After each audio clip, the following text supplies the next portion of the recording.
Hey guys, welcome back to the Holler. It is a hot one today, and I figured it was a really good day to dig a hole. I'm trying to find some clay, and I figured I would take you with me. So come on, let's go. So clay can be found pretty much anywhere. Some places will have it more concentrated than others, but you still will need to refine the dirt and rocks and other debris out of it in order to make it really good to use. So what I'm out here trying to find are things like this, where the water comes down through and collects in a pool at a certain point, because the water will pick up the clay and transfer it from one place to another, and then wherever the water collects, that's where we'll find our clay. So something kind of like this, where the water comes in and then it sits here until either it evaporates or it travels through the soil. But I bet you, oh, that didn't work. Bet you that if we get up some dirt, we can figure out. And what you're looking for is dirt that's kind of sticky, that will compact easily together, kind of like that. If you find dirt that doesn't do that, it's probably not a lot of clay in it. This is actually kind of good for what we're looking for, but I think I can find a better spot. This spot right here is perfect. It's the right color. It's a nice flat smoothness. You can tell all the water just came in here and it just settled right here, and it dropped all of the clay that it picked up as it ran down the trail. It just brought it all here. Ugh. Yeah. That's some pretty good stuff.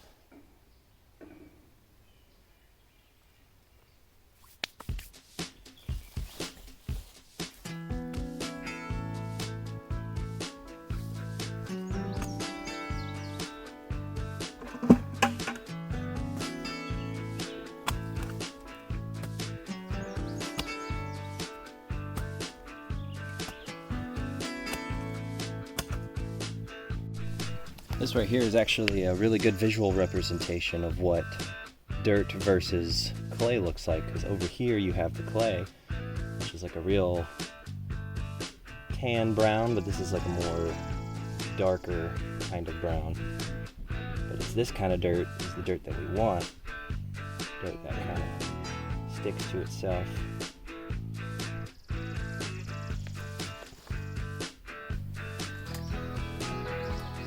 Okay, now that we got our buckets of dirt, I got a cold shower, and I'm gonna do the rest of this in the shade.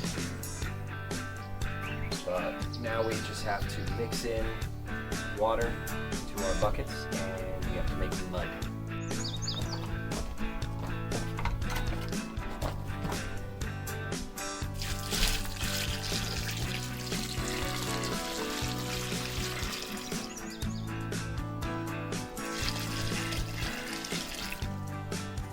You can kind of see it shrinking.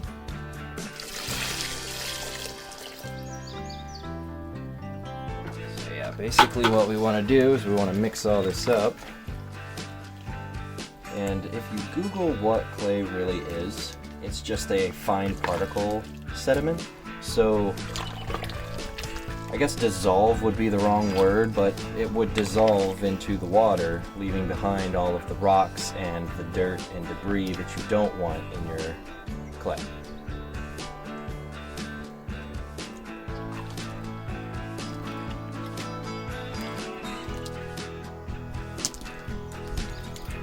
Yeah, the water is turning a kind of like chocolate milk look and consistency.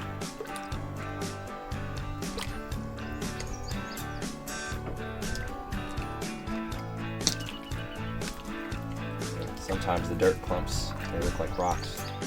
They feel like rocks when you squeeze them.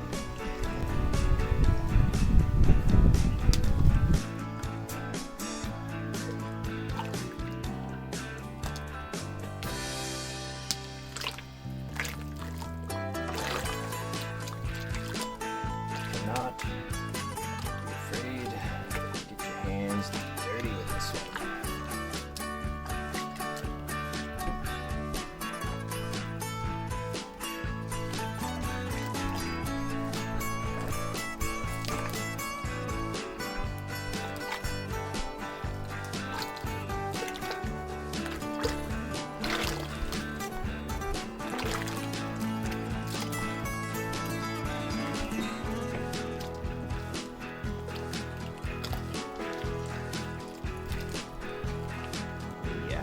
see all this is all this coating my hands is just clay.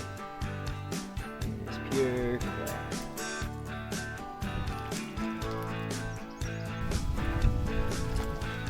I think we are getting to the point in which we either need to start straining it out or we need to add more water. Okay, so now that we have our solution and our filter set up, let's go ahead and filter that through, and yes, that will happen.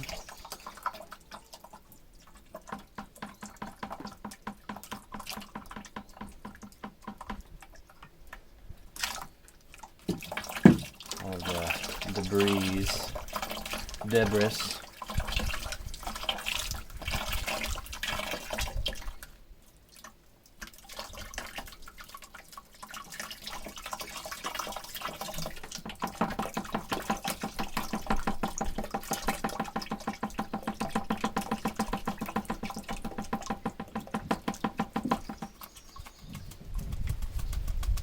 All of the debris that we do not want. Just throw that out.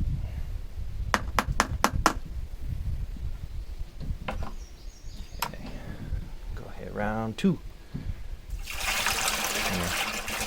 Me and my small filter here, this might take a minute.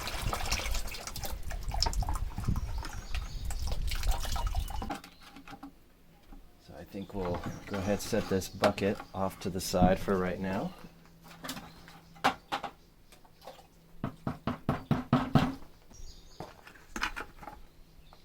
As for this, go ahead and pour more water in there.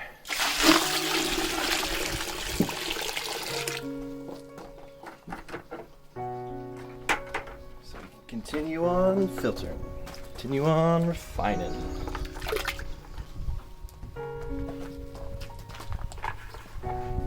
Okay, so we are just finishing the filtering process.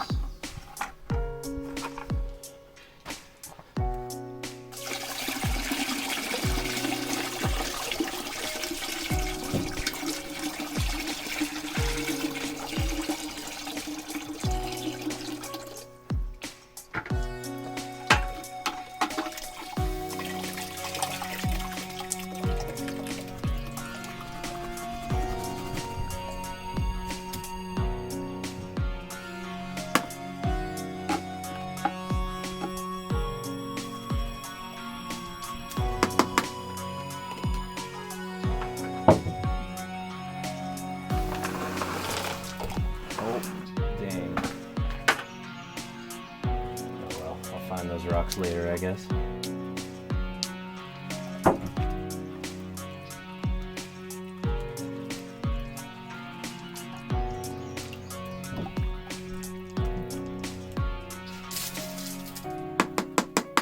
Okay, I think that's about it. There's nothing but rocks left in there. Probably a little bit of clay left, but I don't think it's worth my time right now.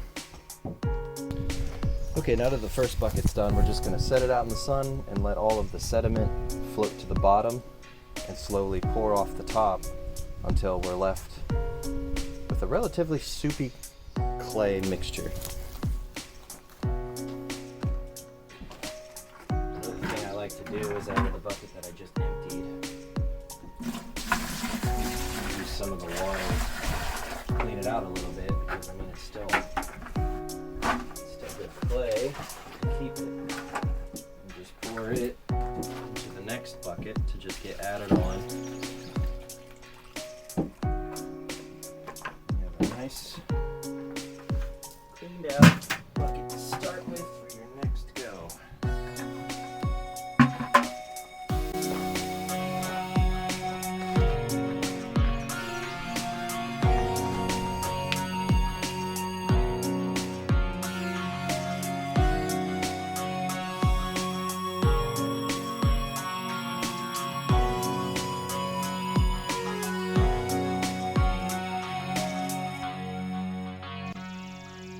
Alright, now that I'm done filtering, I have 3 buckets of mush that I now have to let sit and evaporate. So if you look at this bucket here, you can see that the clay is kind of sunk down, revealing about an inch layer of water at the surface.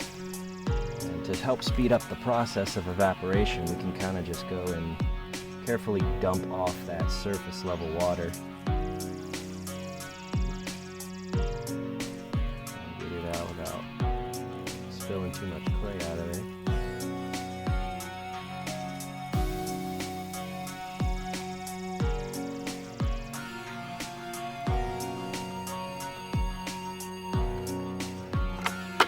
And let that sit longer.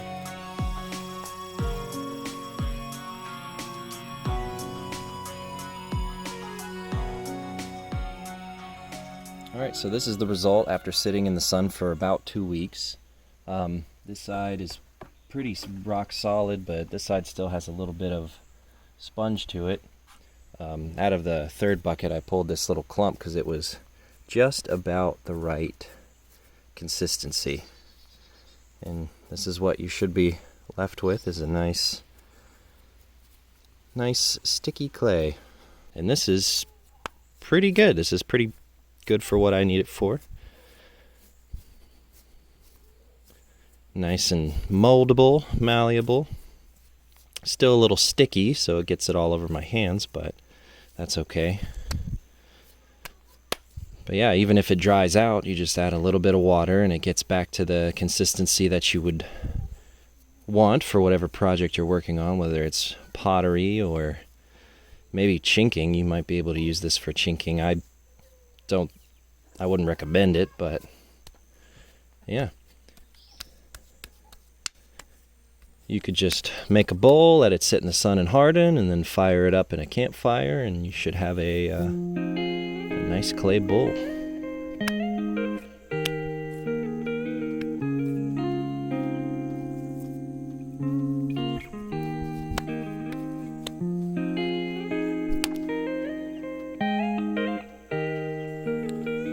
Alright everyone, thanks for watching. I hope you enjoyed watching me make clay, and I'll see you in the next one.